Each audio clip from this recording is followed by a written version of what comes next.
দেখুন, আজকে আমাদের রামগঞ্জে যে অঞ্চল আমাদের কংগ্রেস কমিটি এবং অঞ্চল প্রেসিডেন্টের নেতৃত্বে এবং ইসলামপুর ব্লক কংগ্রেসের নেতৃত্বে একটি জয়নিং প্রোগ্রাম এখানে রাখা হয়।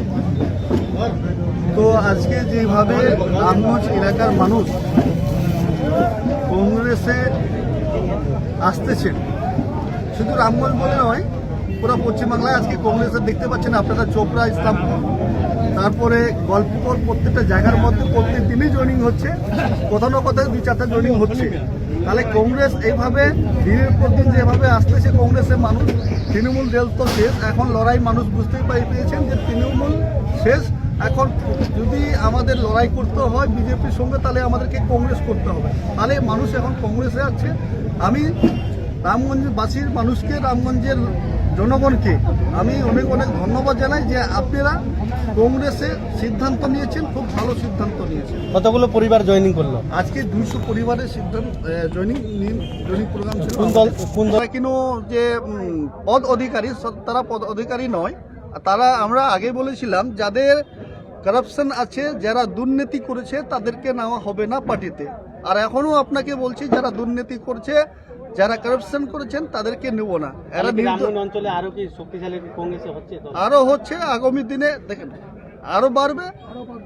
তো এটা বললে না, ये तो अभी टेलर है, पिक्चर अभी बाकी है। বলছি দাদা, রামগঞ্জের মূল সমস্যা হচ্ছে রামগঞ্জ বাজারের রাস্তা। এই রাস্তা নিয়ে আপনারা কি ধরনের আন্দোলন করবেন? আমরা কি করব না করব সেটার পরে কথা। এতদিন যে তৃণমূল ছিল, তৃণমূলের কাছে এই প্রশ্নটা করলে না কেন? তোমাকে তৃণমূলের কাছে প্রশ্নটা করতে লাগে? তৃণমূল সরকার ছিল তখন তোমরা প্রশ্ন কেউ করলে না? আজকে কংগ্রেস সরকার নেই, আজকে কংগ্রেস কি প্রশ্ন করতো? এর আগে আপনি মাঠ ছেড়ে কিন্তু আন্দোলন করেছিলেন। আমরা তো আন্দোলন করেছি, আমরা আবার রামগঞ্জের মানুষের সঙ্গে রয়েছি, আবার মানুষের জন্য আওয়াজ তুলবো, আবার আন্দোলন চালু করবো। সরকার ছিল তৃণমূলের, এখন সরকার চেঞ্জ হয়েছে, তাই সেই রাস্তায় মেরামতের জন্য আপনাদের আন্দোলনটা কি ধরনের হবে? আন্দোলন আমাদের যে এলাকা 1.5 কিলোমিটার যে রাস্তা, কালুগঞ্জ মোড় থেকে ন্যাশনাল হাইওয়ে NH30, এই রাস্তার যেভাবে মানে ভেঙে যে গর্ত হয়ে পড়েছে, আজকে একটি ডেলিভারি পেশেন্ট গেলে তার কি অবস্থা হবে? এখান থেকে যে এই 1.5 কিলো রাস্তা, তার পরিমাণে যদি ওর পেটে যদি একটা ডিস্টার্ব বা প্রবলেম হয়, তাহলে ওর ফ্যামিলি শেষ হয়ে যায়। তাহলে এই চিন্তা ভাবনা তৃণমূলের নেতাদের করার দরকার ছিল, কিন্তু তৃণমূল কোনো কাজ করেনি। আজকে তৃণমূল তার কারণে মানুষ বিদায় দিয়েছে। আমরা এটা নয় যে আমরা খুশি তৃণমূল গিয়েছে তো, কিন্তু যেইভাবে আজকে করেছে, দুর্নীতি করেছে, মানুষ এটা সরাই দিয়েছে। দাদা বলছিলাম, এর আগে একাধিকবার নির্বাচন হয়েছে, সেই নির্বাচনে আপনাদের কোনো মিটিং করতে দেখা যায়নি। আপনারা কি ভয় পাচ্ছিলেন তৃণমূলকে? কি বলবেন? তুমি গিয়েছিলে না, মনে আছে? ওই রমজান মাসে গরুহাটিতে কোথাও মিটিং করিনি আমরা রামগঞ্জে? আমরা তখনও মিটিং করেছি, হয়তো লোক কম ছিল, সংখ্যা কম ছিল, সংখ্যা এখন বেড়েছে, মিটিং করেছে।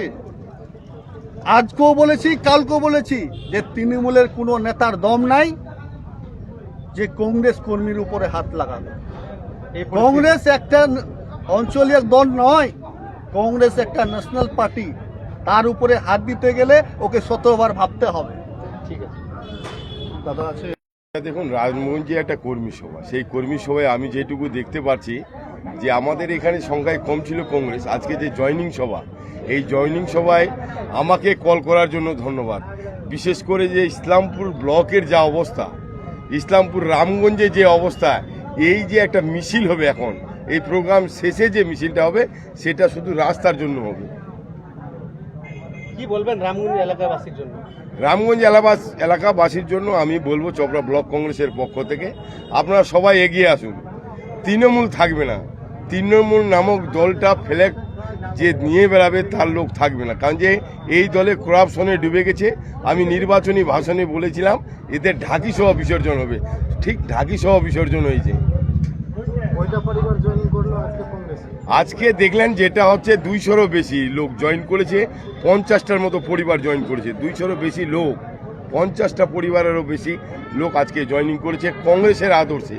আর কংগ্রেসেই জয়েন করতে হবে, বিকল্প আজকে ভারতবর্ষে বিজেপির বিরুদ্ধে লড়াই করছে জাতীয় কংগ্রেস, আর এই পশ্চিমবাংলায় জাতীয় কংগ্রেসের সঙ্গে যে লড়াইটা বিজেপির হবে সেটা হচ্ছে গণতান্ত্রিক পদ্ধতিতে বিজেপির সঙ্গে লড়াইটা জাতীয় কংগ্রেস করবে, নচেত এই আঞ্চলিক দল এরা কিছু করতে পারবে না, আর করেওনি।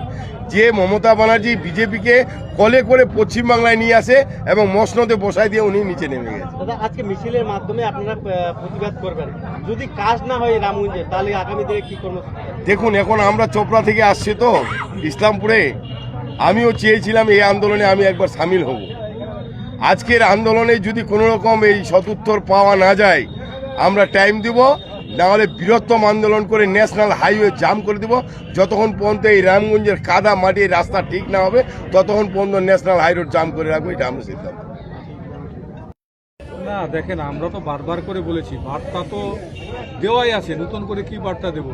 সমস্ত ভারতবর্ষ তথা পশ্চিমবাংলা যদি বিজেপির বিরুদ্ধে লড়াই করতে হয় তাহলে কংগ্রেস ছাড়া অন্য কেউ লড়াই করতে পারবে না। এবং কংগ্রেসই পারবে আগে বিজেপিকে আটকাতে।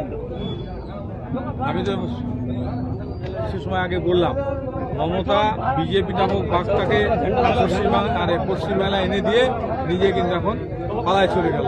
এখন এই বিজেপি নামক বাঘটাকে যদি খাঁচায় ভর্তি করতে হয়, খাঁচায় আটকাতে হয়, তাহলে কংগ্রেস ছাড়া অন্য কেউ পারবে না।